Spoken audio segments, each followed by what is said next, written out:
So a quick update on the Charger, kind of doing this one off the cuff, but honestly this car mechanically has turned out to be a pretty good buy. I've been very satisfied with it. It drives really nice. The engine is nice and healthy. The engine only has 30,000 miles on it. I have the whole service history of this vehicle that I got from the municipality that retired it. And in 2018, they stuck a new engine in it. I have verified that with the part number that's on the block down right back in here. You guys can't really see it all that well. I don't even know if I can see it without getting down in there, but I was able to find it with the light, and then I cross-reference it. Everything is good. So the engine was definitely replaced. Mechanically, there's nothing wrong with it. I replaced 2 pulleys. That's really it. That and an oil change and some other small bits here and there. Nothing really major wrong with it. I've pulled out all of the police wiring, which most of it's right there. All that stuff was not going to be used anymore, so I just decided to get rid of it. Let's see, what else did I do? I pulled off the front push bar. Gonna sell that. I found a new liner here for the hood. So these kind of have 2 uses. They kind of deaden the sound a little bit and prevent a lot of the heat transfer to the hood.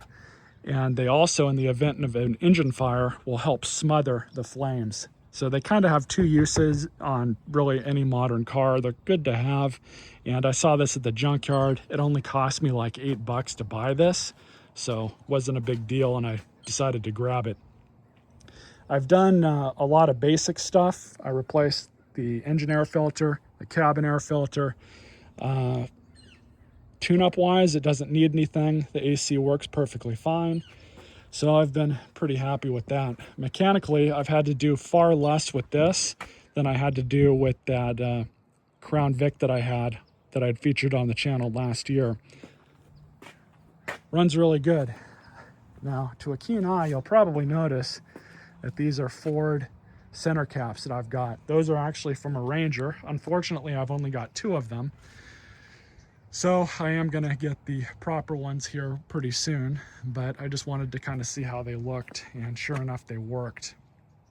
But both front tires need to be replaced. They're both kind of right at the edge on where you should replace them. The back ones are about half life left. So I might replace all 4. I might just replace these 2 with some good used ones. I don't know yet. Also, might as well show you guys in here. I replaced this armrest on the driver door card. I pulled off both of these mirror covers, which were used for mounting the police lights on the driver and passenger side mirror. And I also replaced this thing. You might remember from the earlier videos that I did, this thing would not allow the door to shut. Then it suddenly started working again. So unfortunately, I did not buy the OEM one. I got 2 off of Amazon. I replaced this one already, obviously did that. I've got the other one for that door coming in as well, because that one, it'll shoot the lock up when you unlock it, but it will not lock the door, likely because this plastic piece right here has broken off entirely. So what I'm gonna have to end up doing is replacing that one, because unfortunately it just will not shoot down, but it goes up. But it locks manually. So that's another thing that I'm gonna have to deal with. That will get a video on it. I did that side already, basically off camera, because I had to kind of figure out how to do it. Huge pain in the ass to do it, by the way. So this one will get a video on it, get a video on this too, because I've got another one of those that I've got. Carpets in the front now. That came out of a Chrysler 300. Most of these parts that I got for this car came out of a 2014 Chrysler 300 from the junkyard. You might have seen some of the shorts that I've done on it. It worked out pretty well. So new carpet up here, new carpet over there. Good replacement carpet anyways, but I left the vinyl in. The carpet that was in the Chrysler 300 was full of mold. looks like this is leaking. Oh well, that's why we have these mats here. But yeah, the back carpet from that 300 was just full of mold, full of wet moisture, and I ended up leaving it. I didn't think it was, you know, that important. Plus, because when the time comes, I can just kind of scrub this off and clean it up. But the rubber mat that was in the driver's side was completely destroyed. I'm glad I pulled that one out at the minimum, but I decided to replace that one too, just to keep it uniform. Obviously, you all can see we've got good seats back here too now, as well as fully functional doors. So now none of these are deleted. I managed to pull out all the innards from that Chrysler 300, swap them into both of these rear doors. Got new ones of these because the ones that I had had in it, even though they looked like they would work, they were dummy switches and they would not drop the window down. So messing with these doors, huge pain in the ass. Those of you that don't know, these Chargers were based off of, I believe, the Mercedes E350 design. Back 20 some odd years ago, when Chrysler was owned by Mercedes, they did a good amount of parts and technology sharing, and this car and the Challenger came out of that partnership. Kind of why they didn't really change too much on them over the years, other than, you know, changing how they looked. But it's very interesting because in these doors specifically, you can see where that German engineering really came out and showed itself, because it was just overly complicated the way that they put these doors together. And those door lock actuators, you would think you just remove those 3 screws and maybe something else inside and be done with it like any other car. No, there's, not only do you have these 3 mounting screws, you have 2 plastic brackets, one up here and then one here that hooks up to the door card. And just the way that they have it installed, it's almost like they put everything in one at a time and then kind of slide the panel on and in place. And it's almost like it's not meant to ever be taken apart ever again. You end up breaking a lot of stuff in there if you're not careful. Both of these I was fine with when I got into these doors to replace the door hardware, but the one over there, I actually broke the bracket slightly off of the bracket that goes and hooks up to this. So I might end up replacing that. It's, for what it is, it's not important to any sort of the structural pieces of the door card or how it's held on, because they have like 4 different pieces of hardware that hold this on, and then you have an inner panel that's held on by 10mm screws. So it's like they just did it overkill, and all the plastic stuff, I don't know, it's just really complicated the way they did it. But I digress. You can really see on some of the stuff on these cars where that German engineering came out, and you know, some things make a lot of sense the way they did it, but like these doors, it makes no sense to me that they did it that way.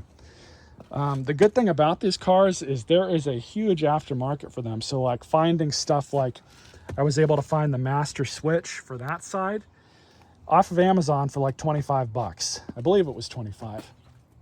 Really cheap. There's a lot of aftermarket options for these.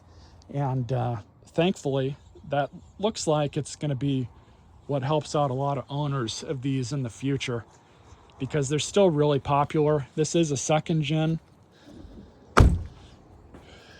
And, you know, hopefully people just keep making parts for them. Companies do. Anyways, I'm kind of rambling a bit, but yeah. So when I had all the seats out, I pulled out all the police wiring, which most of it's sitting over here. It's going to be scrapped, get a little bit of money for that. I didn't have any use for it, so it all came out. No reason to keep it in the car. I also got the trunk button working. So I had to get into the programming of the body control module to reactivate that. As you can see here, here's the piece for the other door card. Got some spare tools in here as well. Managed to find a couple more of these. Those were missing. All that police wiring is gone. Just that's left over. I just have to remove that and trace it back. But so much cleaner in here now. I was able to take a vacuum to it and just basically go to town. All the lights work, the reverse lights work. That's good.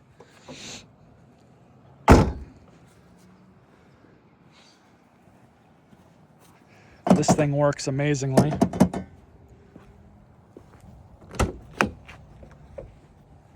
So we'll go ahead and start it up.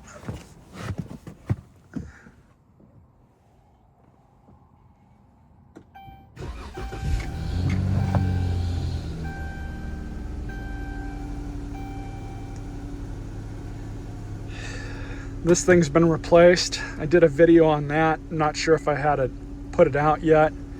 I may end up getting a center console out of a civilian Charger. Not entirely sure yet. It all depends on if I can even find one that's in good enough condition to grab. Overall though, mechanically, really happy with how this thing has turned out. This car is a lot of fun to drive. I was doing some research on it, and the suspension is obviously built a little bit more heavy duty. It's like a sport suspension, but it's more designed to be beaten on. So you think of like an RT, and that's got like a sporty suspension. This is like that, except it's a little bit more rough riding. So it's definitely a lot of fun to drive, even with the V6 in it. It still puts out plenty of power. But you can hear the engine works fine. You can hear the injectors going, doing what they have to do, but definitely happy with how this engine sounds.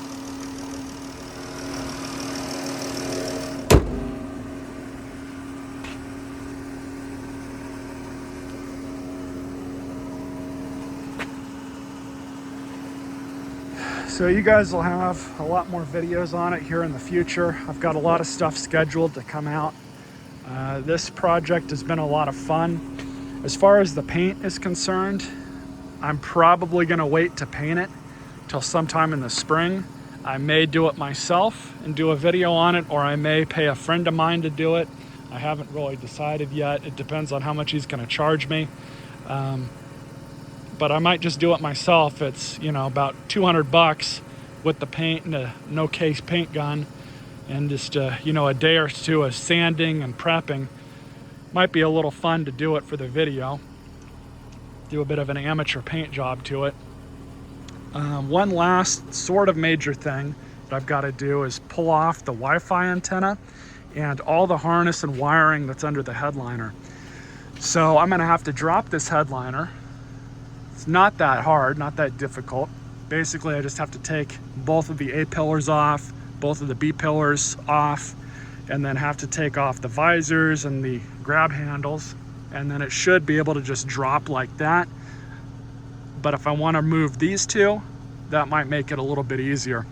It really depends on how easy it is to get to things as I start tearing into it, but all of that wiring that's still up there from the police stuff is going to be removed.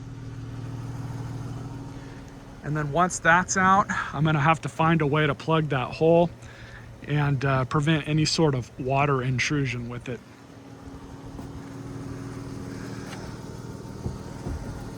So yeah, I would say overall, I'm pretty happy with this project. It's been a lot of fun, and I've gotten a lot done with it in the past month or so that I've had it.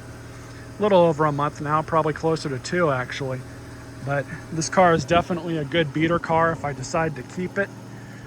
Which is definitely a possibility. I might keep it around for a little while and try and enjoy it, I guess.